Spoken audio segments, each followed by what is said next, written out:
Mga kababayan. No po, papakita ko lang ho sa inyo 'to mga boss chief, sir. Nandito talaga yung pangalan, eh, unless may mga nag-fake news at gumawa, at inano lang ito, yung talagang, inedit lang ito. Nandiyan din ho yung nakikita kong pangalan, Franco Cruz Mabanta and CJ Hero. Sayang si girl.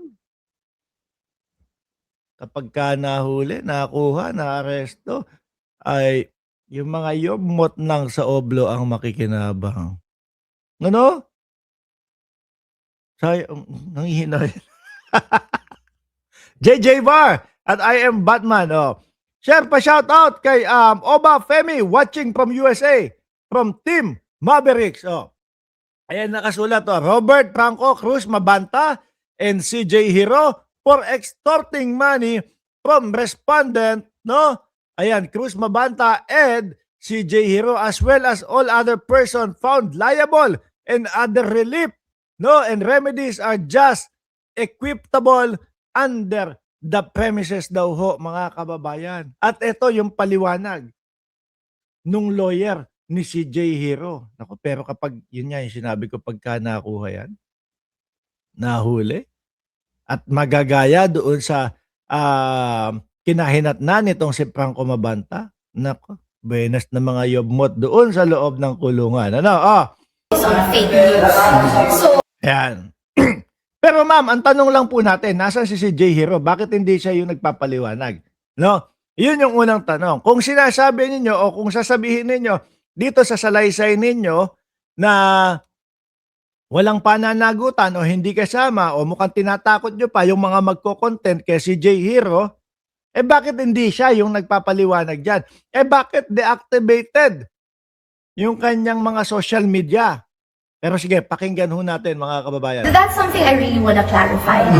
CJ Hero is not one of the respondents. I don't understand this narrative that's floating around. I think it's Ayan. Hindi, alam nyo naman, di ba, si CJ Hero, isa doon sa pinakatalagang host ng mani. Tagalog ng peanut, mani. Pero yung lakaran nila doon, money. No? Na iminamaleta, mga kababayan. Hindi daw siya respondent. Eh ano yung nakita namin doon? Sino naman kaya ang nag-fake news nung ganon? Diba? Eh siya yung laging nakabungad doon sa mga content ho, mga kababayan. At itong mga DDS nga, sayang-saya at tuwang-tuwa yung mga DDS, mga boss ni Pamoser, kapag ka nakikita nila si CJ Hero bumabanat kay Martin Romualdez. Sasabihin ni Max, sabi ni Maxep, gagamitin na din ng backdoor para di mahuli. Ay kapag ka dito pumunta yan si CJ Hero, naku, ay hindi, ayoko naman magkanlong kung hinahagilap ng batas yan. Ayoko naman magkanlong ng wanted, ano? Oh, tuloy, game. Baka pati ako, arrestuhin pa. based on fake news. So, she is nowhere. She is nowhere in the complaint affidavit. And if she Nowhere din naman siya ngayon. Nasaan na siya? Bakit deactivated nga? Sabi ni Annalyn Ando. Di ba? She is nowhere in complaint affidavit. Sabi, yun. Pero yun nakita natin. Unless pinake news o inedit ho yun, mga kababayan. Di po ba? Pero yun ang tanong namin. Nasaan? Bakit hindi magpaliwanag? Bakit hindi lumantad? Bakit kayo yung nandyan po? Bakit deactivated yung mga social media? Di ba? she was supposed to be in an inquest last night, but she's not. She's not a respondent. She's not a co-conspirator. And I personally know her. So yeah, all I can say. Yan. Magbabanta na. All I can say is, For CJ Hero or like the haters out there to just stop it because we are gonna. o bakit? Sandali, kailangan namin ng paliwanag. Kasama siya dyan, boss. No? Kasama siya dyan. Siya ang pinaka main host kung masasabi nating dahil siya yung lagi nating nakikita.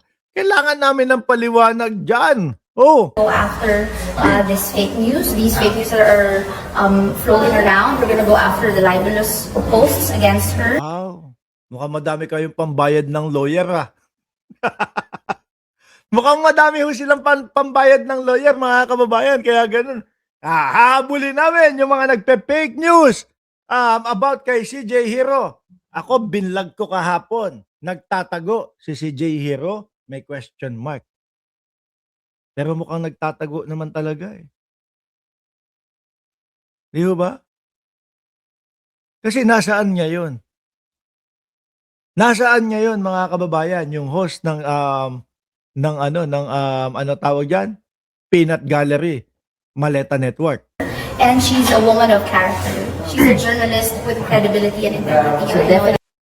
Oh, 'di ba? Yun yung sinasabi nila. May kredibilidad daw. Hindi natin alam ngayon kung yan pa din ang tingin ng mamamayang Pilipino. Kung mali-maleta ang labanan diyan sa Peanut Gallery. At hindi lang naman si Franco Mabanta ang nahuli ha. Nakita mo, mga bata ni Franco Mabanta yung dadampot kukuha nung maleta. Ilan nga sila diyan na nahuli? 1, 2, 3, 4, 5. So, ang tingin ko dito, mga bossing, talagang yung buong Peanut Gallery, no, mga kababayan, ay ganito ang lakaran. Mismo yung founder eh. Yun yung nasa kote ho, mga boss chief amo sir eh. 'Di ba? At saka ito ho, mga kababayan. Naalala nyo, merong ipinost si Franco Mabanta o may pinost yung Peanut Gallery na Martin Romualdez, alam namin ang ginawa mo. May video kami, ganito, ganyan, no? Bakit hindi ilabas yung video? Kaya ngayon ho, mga kababayan, si Roque gusto pa yatang ipalabas yung Ratbo ni Franco Mabanta. Ay, sandali! Putang ina, sorry. Mali. Mali. Nadala lang ho, mga kababayan. Nadala lang ho, mga boss chief amo, sir, no? Iba pala ang gusto ipalabas, mga boss chief amo. Lilinawin kasi naman ni Roque. Naklang puta, oh. Sabi dito, mga kababayan, ulitin ko ho nagkamali lang po, mga bossing. Nagkamali lang po. Hindi po Ratbo ang gusto. Hindi po malabas Duterte. Okay. Paging Franco.